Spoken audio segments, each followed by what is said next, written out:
Hey dinosaurs! So today I'm doing a storytime video. This video is the Valentine's Day edition, which means I'm going to tell you stories about boys, specifically 2 stories about weird boys asking me for my number and 1 story about a weird boy asking me for something else. All 3 of these stories ended up taking place while I'm at work, but the first story starts off with me taking the garbage from my work out into the garbage disposal, which is outside the mall. So I leave the mall, headed to the compactors, holding this garbage. Mind you, this is some heavy garbage. It's like heavy enough for you to have to lean to the opposite side to try and like counterbalance the weight so you don't drag it on the floor. So I'm carrying this garbage, probably heavily breathing, definitely not looking cute, and there's a garbage truck emptying the cardboard compactor, and there's a garbage man outside the truck just like standing there, and he makes eye contact with me the entire time I'm walking towards the compactors. I get to the garbage compactor and that one has already been emptied, and he ended up following me after I continued walking to the compactor. When he was standing over here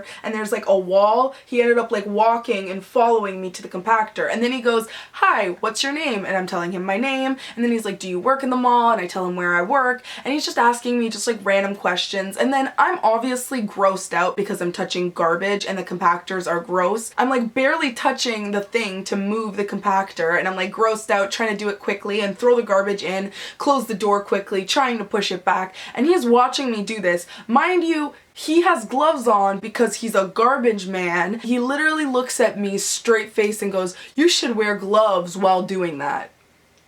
You can't offer me a hand? Like, you're wearing gloves. Good advice, yeah, in the future, bring gloves. Okay, thanks, man." 30 minutes pass, and then what happens? You guessed it. The garbage man from outside and his friend driving the truck end up coming to my workplace, and they come to my work and it's super awkward. They're trying to make conversation with me, and every time the conversation dies, they ask me for a sample, and they did this like 5 to 7 times, somewhere around there, and I was just thinking in my head like, why are you still here? Like, leave. And then at the end of the conversation, they didn't even end up buying anything from the store, and then when they were leaving, they were like, "It was really great talking to you. Could I get your number sometime?" This guy was almost 40 years old, I think. Like, he had gray hair, and I'm just like, no, like no part of our like interaction went really well, so I don't know what gave you that green light. I'm sorry, man. Yeah, he did not end up getting my number. Story number 2. In this story, I'm working at a little kiosk in a mall. Now, what a kiosk is like the little stores that are in the hallways of the malls. And why this is important is because people can look at you when you're working at a kiosk from 365 degrees, and it doesn't look weird because they're kind of just standing in the hallway of the mall. As I'm working in the kiosk, I notice a group of guys walk past me this way. And as they're walking past me, I notice them because one of them is very tall and very cute. So I keep my eye on him, and I'm like, alright, 30 minutes to an hour passes, and the group walks past me again this way. I notice them. They walk past down the hallway. No one says anything to me, and I figure, alright, I'm not wearing makeup, I'm wearing an ugly work shirt. Yeah, they're not gonna come talk to me. It's whatever. And then a few more minutes pass, and they come back up the hallway. Instead of walking all the way up the hallway though, they stop right at the corner when it's about to turn, and then you go down this way, and my store is right here. So they're like diagonally across from me. So I think that they're about to go order at the place that they're standing right in front of. They're talking there for about 15-20 minutes, and then 2 of the guys from that group end up leaving, not the one that I like.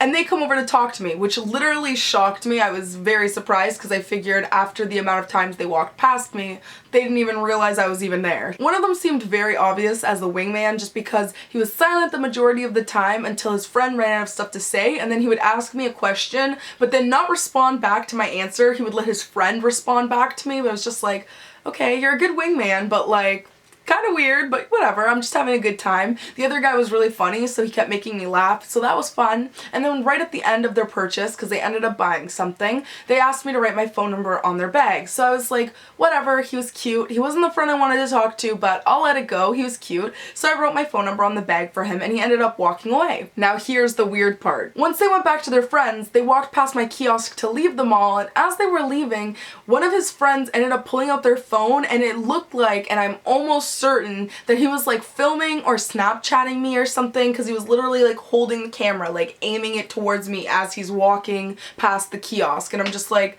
That is so weird.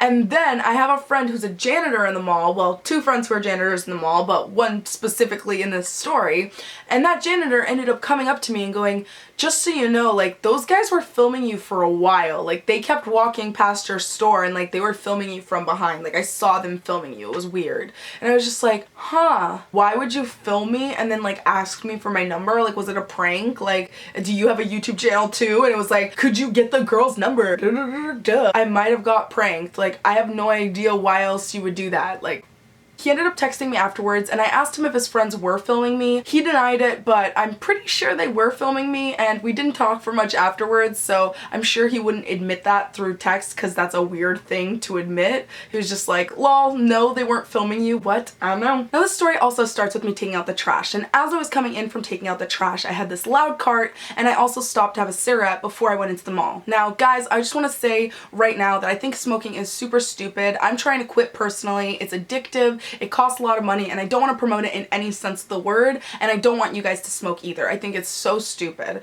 So as I was outside the mall literally killing myself, I decided to come in once I was done, and a guy actually stopped me and asked me for a cigarette. He could see me through the glass doors of the mall smoking. So I was like, whatever, here's a cigarette, it's no big deal. I only had 5 left, but I was like, it's no big deal, here, take a cigarette. The guy ends up pulling a metal container that's like a metal cigarette holder, opens it, it has a full side of cigarettes on one side, and then he puts my cigarette on the other side of his cigarette holder, and I was literally just like dumbfounded. I was like, you have a full, like, or half a case of cigarettes in your pocket and you're gonna ask me for a cigarette? Like, that is so rude. And then to put it in your cigarette holder that's literally half full in front of me is literally like such a slap in the face. I was just like, okay, whatever, bye. So I just wanted to continue walking, go back to my store, forget about that rude guy. So as I'm walking back to my store, the guy ends up following me. He was really old, like I'm talking like close to 70. So I'm just like, why are you following me, man? He follows me all the way back to the lingerie store, and I'm like, okay, whatever, I'm in the store, I'm gonna put the garbage cart away, and then he's gonna probably be out of the store when I come back out of the back. When I leave the back room, I'm literally shocked because the man is waiting back there for me to assist him at the lingerie store now. And I'm just like, were you planning on coming here, or did you just follow me here and now you want to buy stuff? Like, I'm confused. So I'm like, whatever, I'll help this man. A sale is a sale. As we're talking in the store, he ends up telling me that he wants to buy some lingerie for his wife. So we head over to the bra section and he's literally just pointing at random styles of bras and being like, get me one of those, get me one of those, get me one of those. And I'm just like, what size do you want them in? And he looks at me and he goes, oh, there's sizes? I don't know, just get your size. And I'm just like, what? Like, you just want me to get my size for your wife? Like, what if your wife isn't my size? Like, how are you? Okay, I'm just picking out the bras. I'm like, whatever, this is a sale for me, like, who cares? So I'm picking out all these bras, and then he goes, oh, I'm gonna buy some lingerie for my daughter too.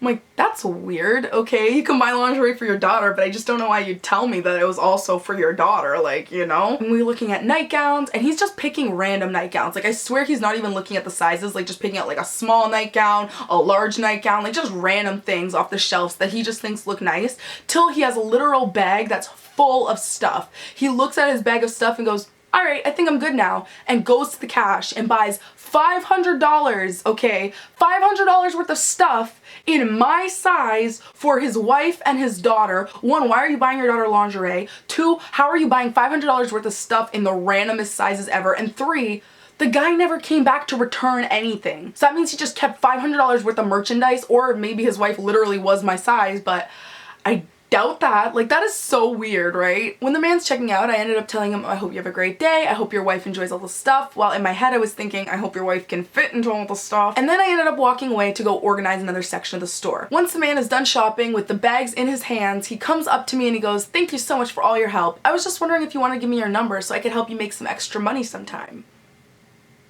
Guys, if anyone asks you if you want to make extra money, never say yes. It's one of these 3 things: check fraud, credit card fraud, or prostitution. I'm not down for any of the 3. So I looked at him and I was just like, I'm sorry, sir, but I have a job. I'm literally working right now, so thank you, but have a good day. And he ended up being pretty shocked that I turned down his offer, and then he just said, okay, have a good day, and he ended up leaving. He never came back to the store. I never saw him return anything, so maybe I'm the same size as his wife.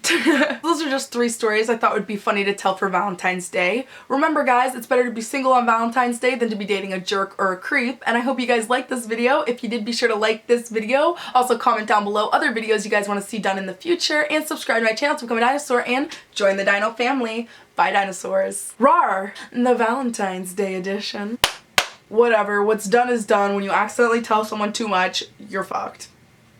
Bye. You could have been my future husband. If I had my makeup on, if I look fleek right now, you would be begging for my numbers. You just don't understand the power of makeup. You don't understand. I have the bone structure. I just need like the paint on top, okay? I have the foundation of a good house. Just no wallpaper and no chandeliers, okay? Shit. Went from like kind of cute and funny to like, what are you doing? Like, why?